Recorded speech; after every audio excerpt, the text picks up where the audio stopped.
Okay, so we're recording. Yeah, right. Yeah, I'm so frustrated with the whole CyberQ thing. So thank you guys for hanging in there. So like I said, I accidentally leapfrogged a module when I was copying those out for you guys. So we're going to go back and do network forensics. So I'm sorry it is out of line, but they're so close. I don't imagine that you guys are going to have a hard time following along on this one. So we are going to be doing network forensics today. So here's our module objectives.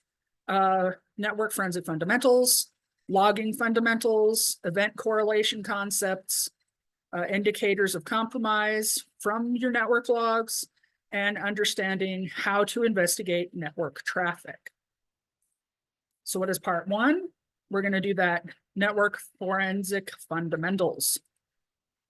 So network forensics is the capturing, recording, and analysis of network events in order to discover the source of security incidents. Network forensics can reveal the following information: source of your security incidents, the path that your intrusion took, the intrusion techniques an attacker used, and it can give you traces and evidence. So I always love seeing people use postmortem here. Postmortem and real-time analysis. So I'm pretty sure you'll know why they say postmortem. It is analysis of logs conducted to investigate an incident that has already happened. So a postmortem on a human body is after they're dead. Postmortem on digital network forensics is when the incident is dead or has already happened. Real-time analysis, this is your analysis that's being conducted while the attack is currently happening. So before we go onward, why do you think it would be important to chunk these out and do a postmortem and a real-time analysis phase?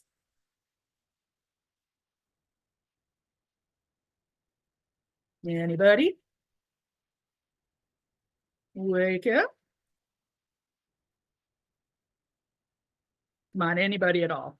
I know it's Wednesday. I missed the question. What was it? I just want to know why do you think it's important to do both the postmortem and a real-time analysis? So you can compare and contrast the previous reports to maybe new reports that you're getting in.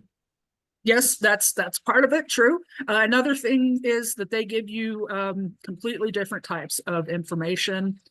For your real-time analysis, if you can capture things as they're going, if you can make them think, hey, I'm still able to do this, I'm still able to get in there. If you can somehow shunt them away as they're attacking, you have a much better chance of being able to backtrack during a live attack the real source of the incident. So that's something to keep in mind. Wouldn't they like shut down a system? Like, if they were using like different hardware to attack something, and if they knew it had, basically completed its whole objective and they just shut it down, what would be the point in a real-time analysis after that? On that one, you cannot really do a real-time analysis. That one, you have to do a postmortem. If you had any real-time analysis, it would be snippets that you had caught prior to them shutting down whatever it was they were attempting to shut down. That would be the only portion that you managed to get of the real-time analysis. So in those cases, you really only have the postmortem to get, which is why having those intrusion detection systems with the baseline set up already so that they can say, hey, there's something happening quicker than you would is without having that is really important, because like you said, if they get in there and they get it shut down before you even notice they're there, you have literally half of the evidence pattern that you could. So that's a good point. Okay, network attacks. So what are the most common attacks on a network?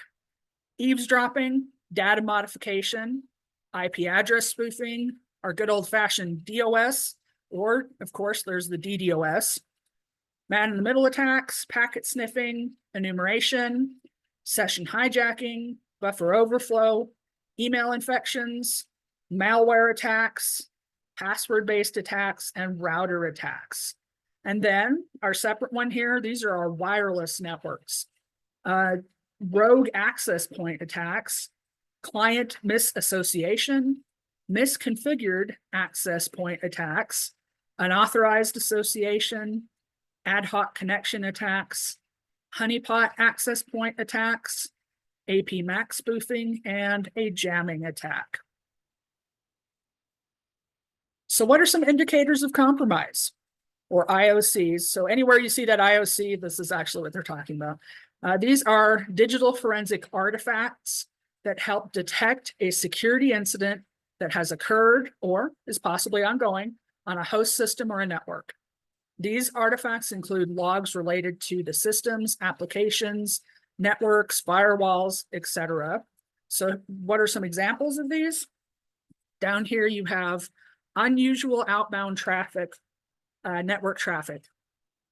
Network traffic and unusual traffic in general is usually one of the first indicators your network admins have, and it's one of the largest indicators. Uniform resource locators or URLs, user agent strings, login anomalies, that's another huge one. And of course, your increased number of requests for the same file. So if they're just bam, bam, bam, bam, trying to hit you for a whole bunch of exactly the same thing, that's a pretty good indicator you have an attack going on.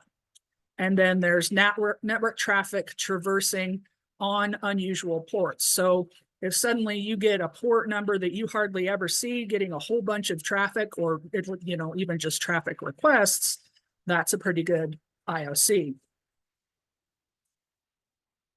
So where do you look for the evidence? Logs, which we've talked about a lot. So logs collected in network devices and applications can be used as evidence for investigating your network security incidents. So we have it broken out here. The first one is functions. This handles high-level protocols, issues of representation, encoding, and dialogue control, provides a logical connection between the endpoints and provides transport, selects the best path through the network for data flow, defines how to transmit an IP datagram to the other devices. Here is the layers of the TCP/IP model, protocols, network devices, and application logs. So application layer, transport layer, internet layer, network access layer. So you can see how these link on these. I think these are just supposed to go across the top and show you the different ones here. So for protocols, on the top one, we have our TFTP, FTP, NFS, all that stuff. Then we have on the transport layer, we have our TCP, UDP, internet layer, that's our IP, ICMP, and ARPS network. That's our Ethernet, fast Ethernet, SLIP, PP, and all that. So on network devices and application logs, on the top layer, we have servers, desktops, server and desktop antivirus, business application, databases. Next one, firewall or IDS, IPS. Next one was the firewall, IDS, IPS, and then VPN. And then lastly, routers and switches.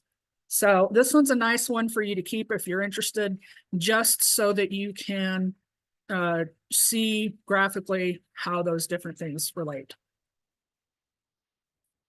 So types of network-based evidence.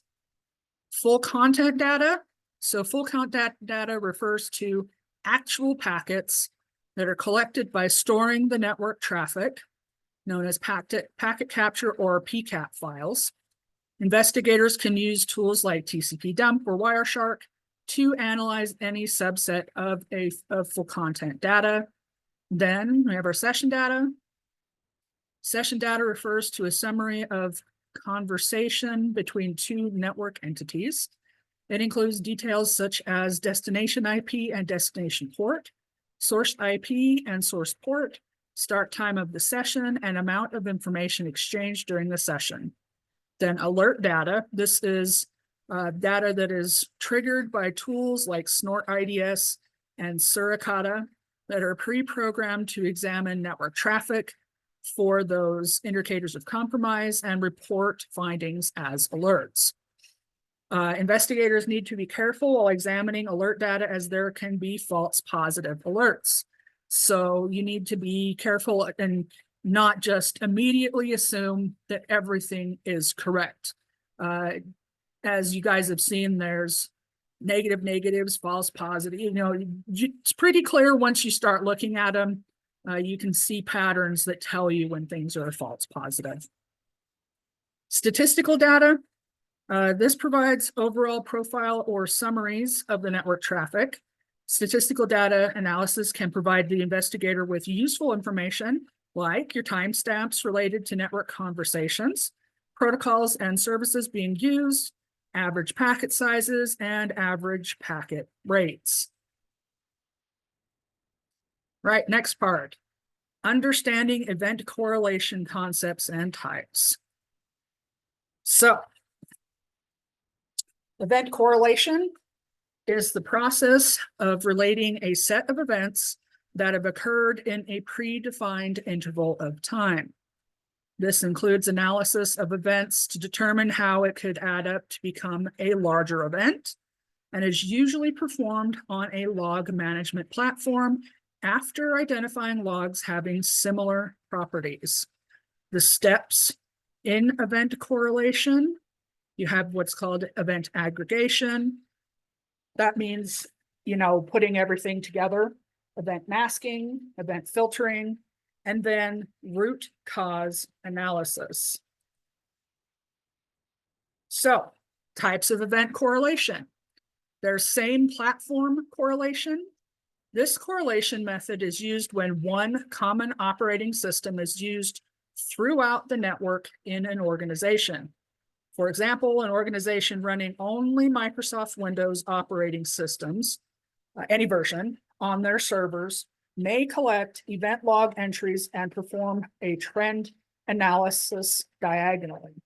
Then there's cross-platform correlation, and this method's used when different OSs and network hardware platforms are used in the network of the organization. So, for example, clients may use Microsoft Windows, but they use a Linux-based firewall and email gateway.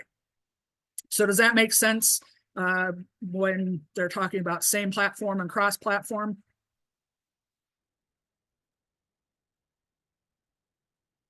Yep. Okay. Now, let me go back here because I have just a personal question. Have any of you worked in cross-platform environments, or have you all worked in same platform?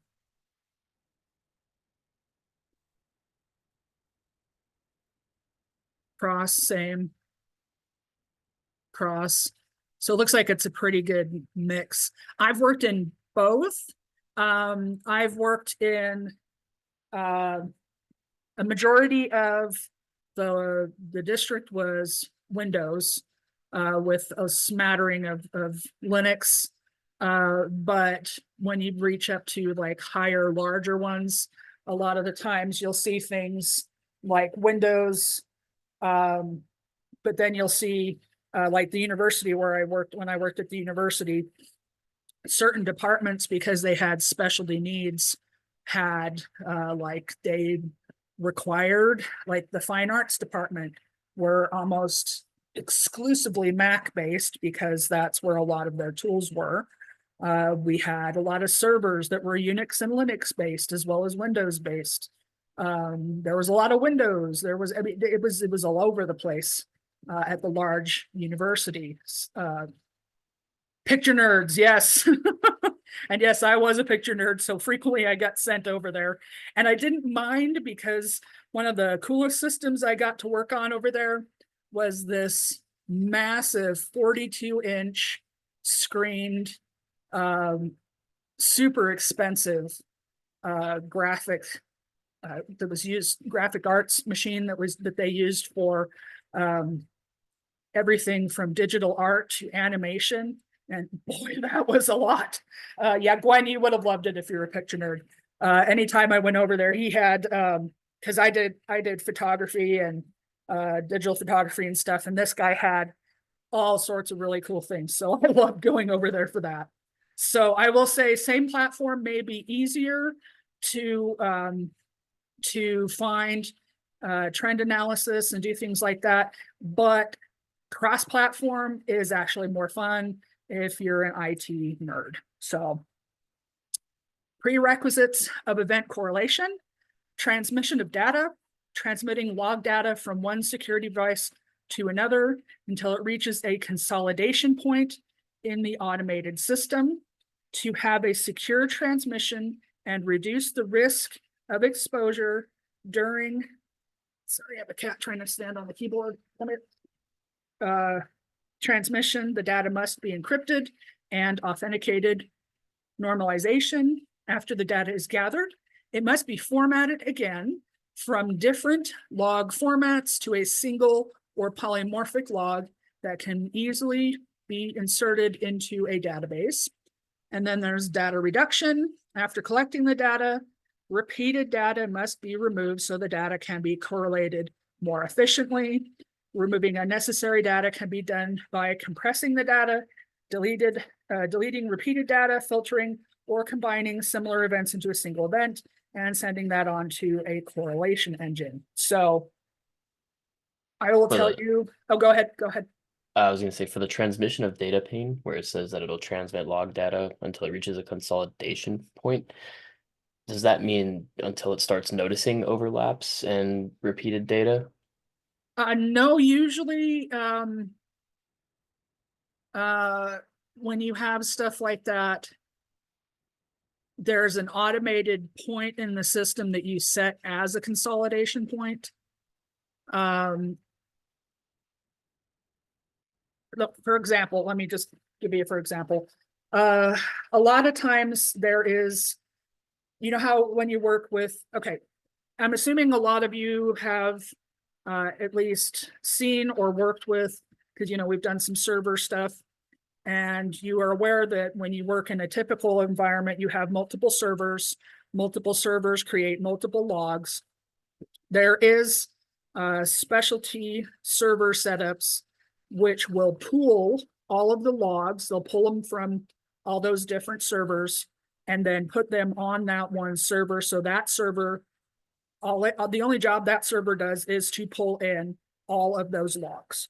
So that's kind of what they're talking about, is depending on what type of setup they have a consolidation point that pulls all of your logs and puts them on that point, and then they are encrypted. Usually they're encrypted to and from that server, but they are also encrypted on that server where they are stored. There's a system that's called, I think it's called Graylog, and it's a basically it's just a setup, open source server setup for pulling in all of your security logs to one server. You set it up and go, okay, here's all my servers, here's all the types of security logs, and then you set it up with your other servers and say, okay, all of these logs go to this server. And then periodically you have to aggregate that information. Does that make sense? Yep. Okay. Now, data reduction, I will say, if you've ever had to do any sort of anything like this, you 100% will have repeated data. That's just what happens with security logs. They have a lot of overlapping between their different types of logs.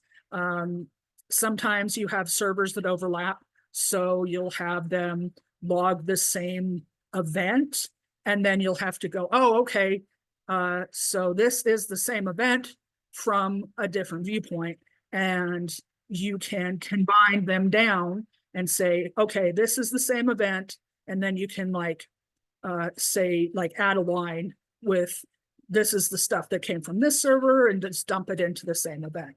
So if you don't do that, you would not believe how much data you get. It is just insanely bulky, and the more data you have, the slower your tools take, the longer it runs. It is just an absolute mess. So learning how to parse the duplicate data is really a great practice for any forensics person.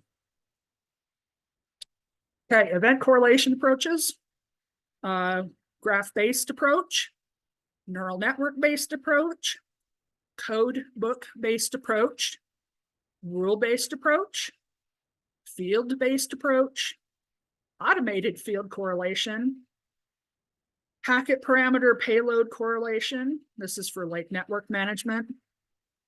There's the profile fingerprint-based approach, vulnerability-based approach, open port-based correlation, Bayesian correlation, time clock, or role-based approach, and route correlation. Now let's see if they actually, of course they don't. Okay, so I'll give you a quick example here. Some of these I haven't worked with, but I can tell you when they're talking about packet parameter payload correlation, they'll look for anything that has similar packet parameters or payloads, and then they'll correlate those to each other. Automated field, they'll have a specific field that they line everything up with.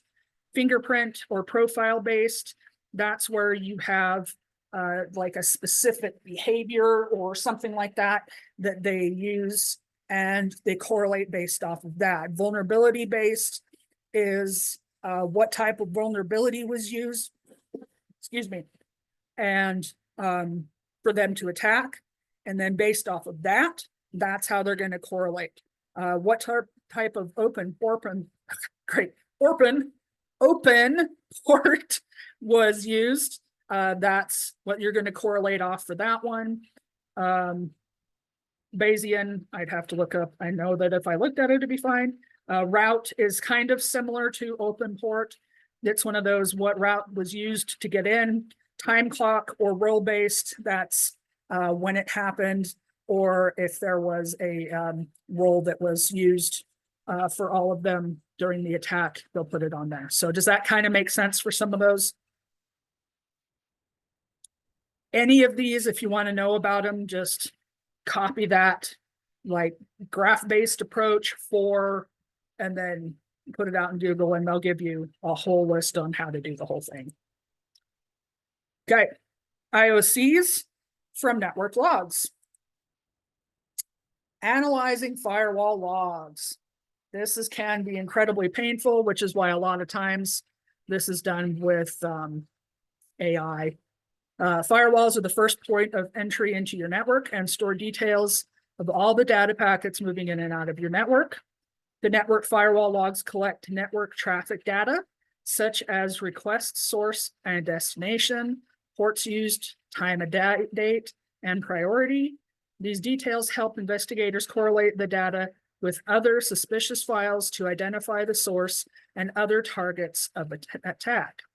Investigators need to analyze the logs carefully based on the timings and suspicious IP addresses, check for application-generated requests, DNS queries, suspicious IP addresses, and URLs. So here is an example. This is with Cisco.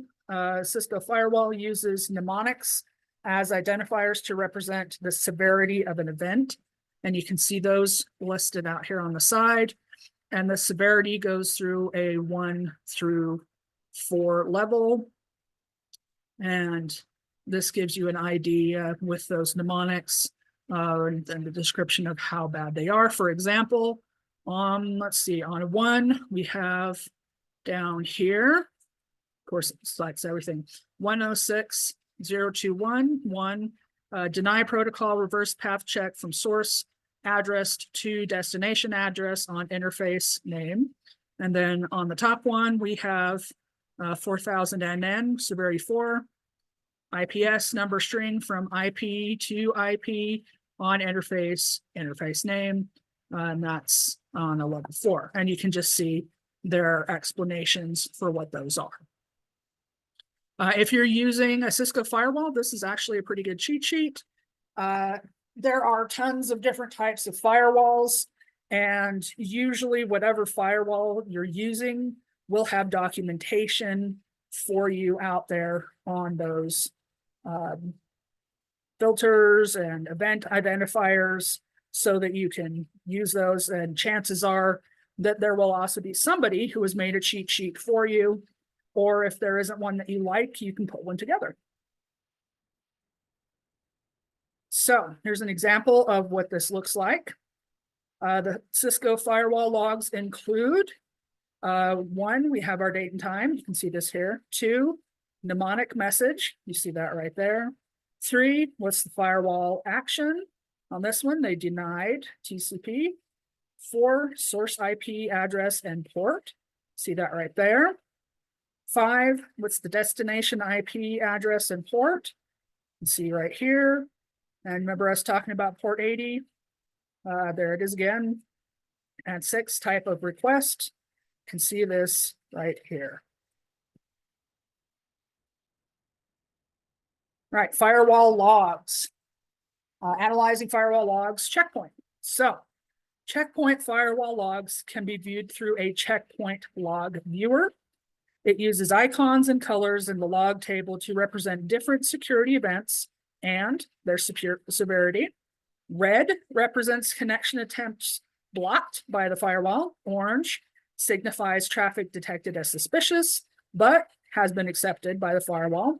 And green is for traffic accepted by the firewall. And then if you look over here, some icons used by the checkpoint logs, and you can see we have our red ones. That one was dropped. This one's rejected. I'm just going through the red ones first. URL filtered, virus detected, and then we have blocked by VS stream. Then the orange ones, there's a connection monitored, potential spam stamped, potential spam detected. For our green ones, there's a connection accepted, connection decrypted, connection encrypted. We have a URL allowed, and then lastly, mail allowed.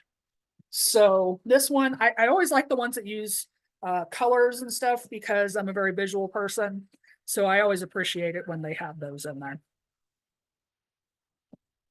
So what does it look like when you're looking at the actual firewall log through Checkpoint Log Viewer? This is the display results. You can see these down here. As you can see, they also have the IP, what action was taken, the service, source, destination. P has your protocol. I'm not sure what R. There's your, I really wish they had this spread out so you could see them a little bit better, but that looks like your ports. Your S has your different ones there, like root TP, and then you have a nice info section here. IDS logs. Okay, so IDS, remember, that's our intrusion detection system. These logs provide information helpful for finding suspicious packet types, determining probes, generating new attack signatures, and measuring attack statistics. Some of the common IDS devices and tools include Juniper, Checkpoint, and Snort. Now, I've used Juniper. I've seen Checkpoint and Snort.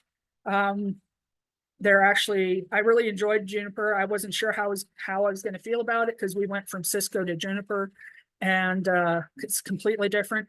But I actually really enjoyed it. So, general indicators of intrusion: requests targeted towards known vulnerabilities, failure to comply with protocols and syntaxes, unexpected elements such as date, time, and system resources, repeated unusual network activity, address anomalies in traffic, and occurrence of mistyped commands.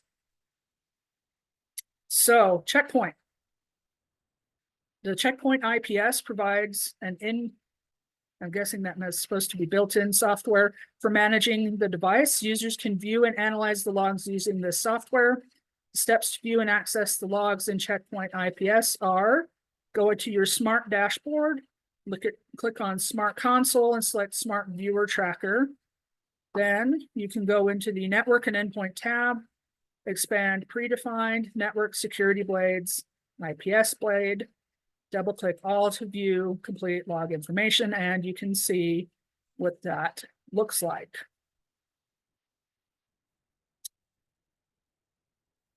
This is just a continuation.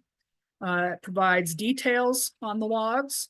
To view the details of any log, go into the Smart View Tracker record list, and you can double click on the event. And I personally like this because look how much information it gives you. It pops everything out, and I personally think it's nice and viewable there.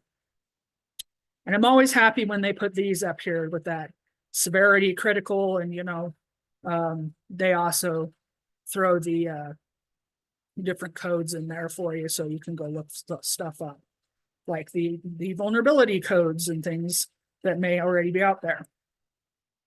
Honeypot logs. Honeypots are devices that are deployed to bait attackers. These appear to contain very useful information to lure them in and then find their whereabouts and techniques. Kippo is one of the most commonly used honeypots. The logs stored in Kippo contain the following. The first one, we have our timestamp right there. The type of session, you can see that's an SSH channel. Session ID and source IP, 3 right here. And then the message with more details. You can see right here, opening TTY log, and then you see that information right there. So if you guys get a chance to, you might be able to use Kippo at your organization. Router logs. This is personally my least favorite thing to look up, just because you usually end up with a whole bunch of them they have to stare at once. Routers store network logs, network connectivity logs with details like date, time, source, and destination IPs and ports used. This information can help investigators in verifying the timestamps of an attack. This also enables investigators to correlate various events to identify the source and destination IP. Routers contain various standards for storing the logs detail of the network. The incoming log details are as follows. We have our date and time, our source IP address, our source port, destination IP address, and destination port. And since the numbers are over the top of some of those, you can't really see all of them. And for analyzing, this is the outgoing log. And the details on these, we have our date, time, source IP, source port, URL, URL IP address, which is down here at the bottom, and what port was used. Cisco. Chances are at some point in your life, you will use Cisco. Cisco routers run on specific operating systems, which is the Cisco iOS. The OS has a built-in security manager that defines policies regarding basic logging parameters. The router complies with syslog standards to define severity levels using numeric codes, which you can see over here.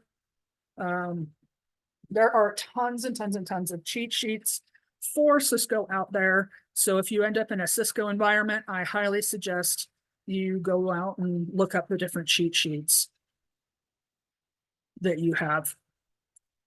Cisco routers are not cheap. I will warn you there. Part of the reason that the only environment that I worked from switched from Cisco to Juniper is because they were significantly cheaper, and they actually ended up working better in the long run. So I'm not saying I have anything against Cisco. I don't. They just have been around for a long time, so they are usually significantly more expensive. Router logs. So the user can classify, it helps users classify the logs using predefined identifiers. You can see these here. And again, remember the mnemonics and severity, and then it has your description. I don't know if I've used Meraki. Is that I'm assuming is that a switch type you're talking about, Joshua?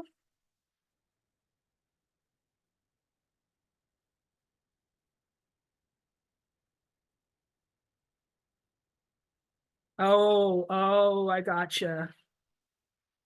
Yeah, that does not sound like it would be fun. Yeah, I remember you talking about someone how easy it was for someone to mess up with that. So that does not sound like a fun one. Okay. Here's some more on router logs. We have event ID, date, time. We have our identifier, protocol, source IP, and our destination IP. Next, we have DHCP logs. These are saved. You see the Windows folder here on DHCP servers. The DHCP server log file format is as followed. We have the ID, which is the DHCP event ID code, the date, which is the date on which the entry was logged on that server, the time, which is the time which this entry was logged on the server, description of the DHCP server event, IP address of the DHCP client, host name of the DHCP client, and the MAC address is the MAC address used by the network adapter hardware of the client. And then you can see over here on the right is a sample of a DHCP audit log file.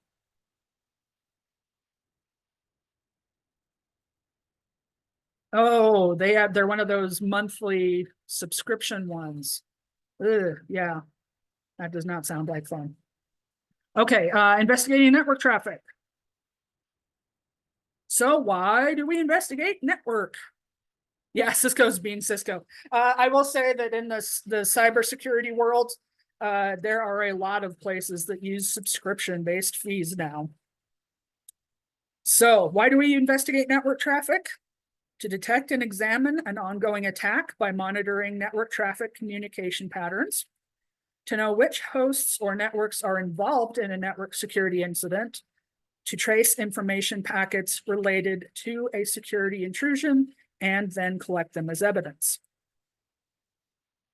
Gathering evidence via sniffers. So a sniffer is a computer software or hardware piece that can intercept and log traffic passing over a network. Sniffers put NICs in a promiscuous mode to allow them to listen to capture all data transmitted over the network. They collect traffic from the network and transport layers other than the physical and data link layer. And investigators should configure sniffers for the size of the frames they want to be captured. So we've talked about this a couple of times. TCP dump. This is a command line interface packet sniffer that you can use. And this one runs on a Unix base operating system. And you can see this is just them using TCP dump with a couple of switches. Wireshark, which we are all familiar with. And I can guarantee if you're going anywhere in network or networking or security, you will run into this one again and again. This enables you to capture the interactively browse the traffic running on a computer network. This uses WinPCAP to capture packets and therefore can only capture packets on networks supported by WinPCAP. It captures live network traffic from Ethernet, IEEE 802.11, and it has all these nice fun ones. You can do all of those. Captured files can be programmatically edited via the command line. And my personal favorite, you have your filters. A set of filters for customized data display can be refined using a display filter, which is really, I think, where the powerhouse of Wireshark is. So here's some examples of display filters in Wireshark. So display filters are used to change the view of packets in the captured files in Wireshark, some of which are, there's a ton of them, so this is just a small smattering. Display filtering by protocol, type the protocol like ARP, HTTP, TCP, UDP, etc. in the filter box. Monitoring specific ports. So if you want to do TCP port equals, and then you have that, you can do all the other options as well, and it will just show you things for that. Filtering by multiple IP addresses, you can filter by those specific IP addresses, and if you throw that OR in there, it does both. Filtering by just one, that's that next one, and there's some other filters that are listed down here as well.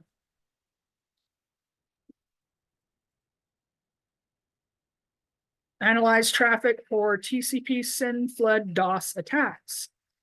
So SYN flooding, we've talked about a couple of times. This is a DOS attack type in which the attacker sends a large number of SYN packets repeatedly to the target server using multiple spoofed IP addresses that never return an ACK packet, thus keeping the server busy and rendering it unresponsive.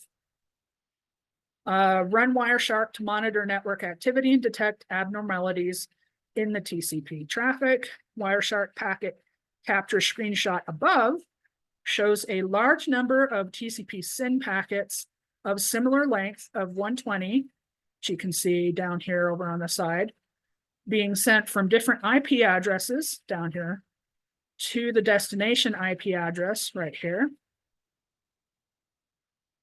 over port 80, which is right here.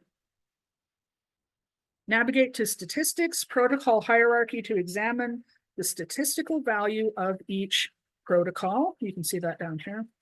The screenshot below shows an unusually high volume of TCP packets, strongly indicating the TCP SYN flood attack.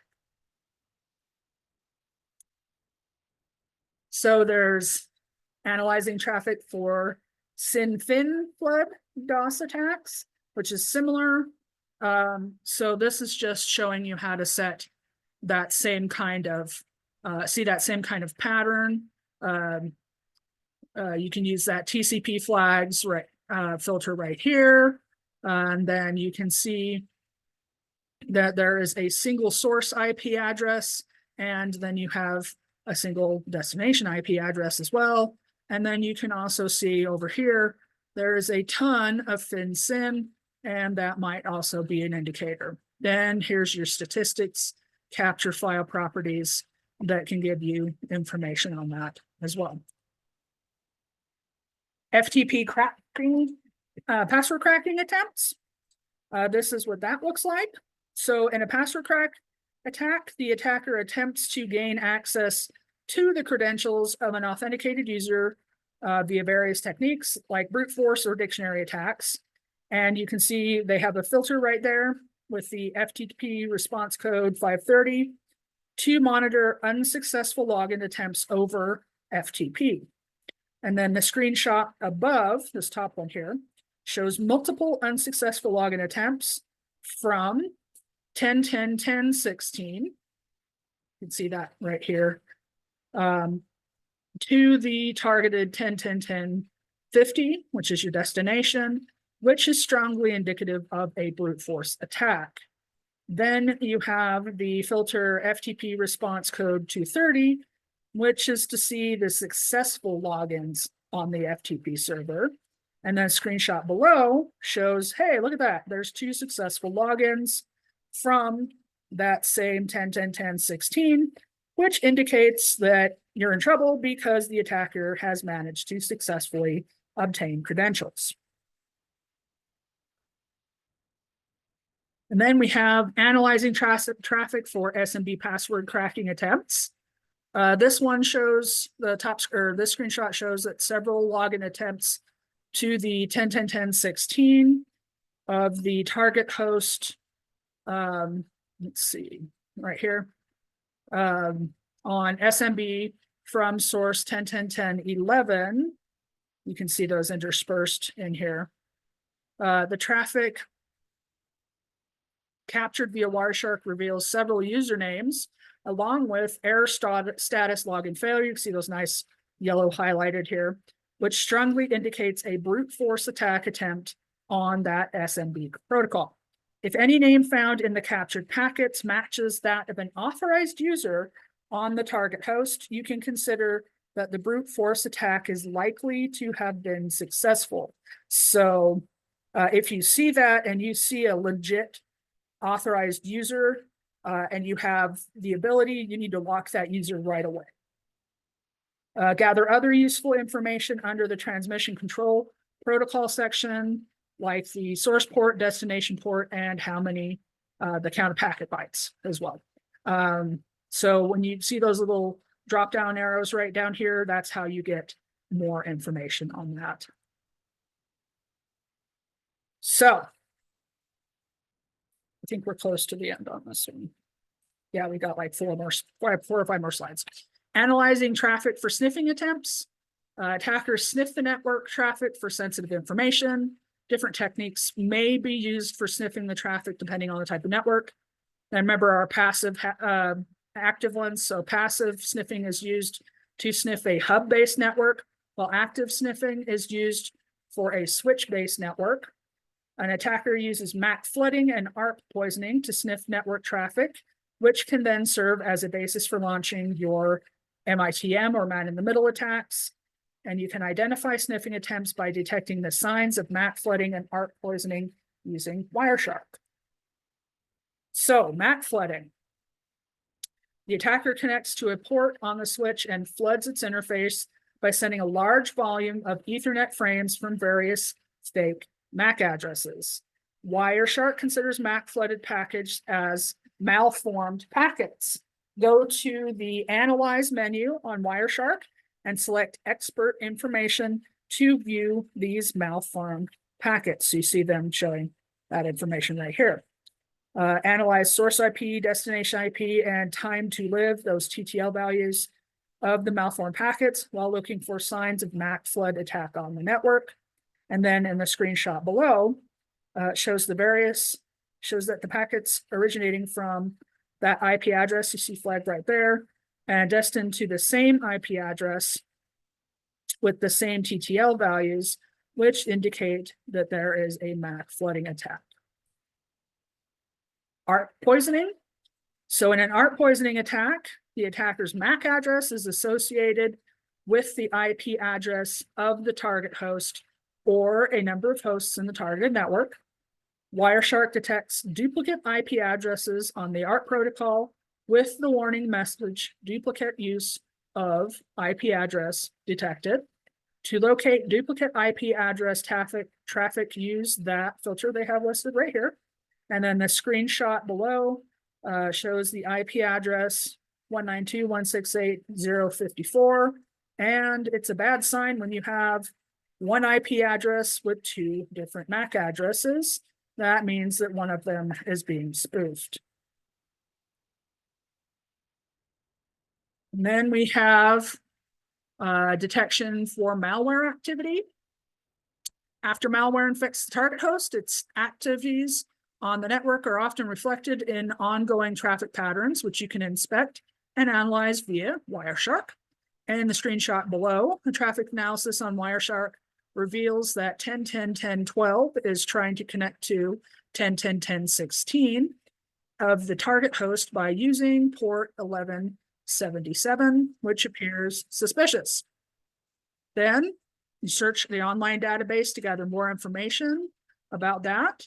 And the port database of this shows that that particular port to be malicious and it's used by this particular Trojan.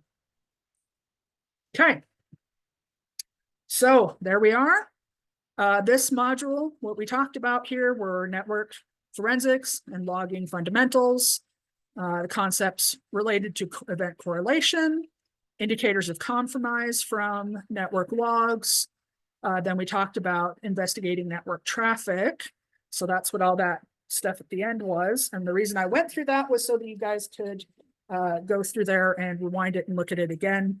Because a lot of times people ask me, well, how do you use Wireshark to look up this information.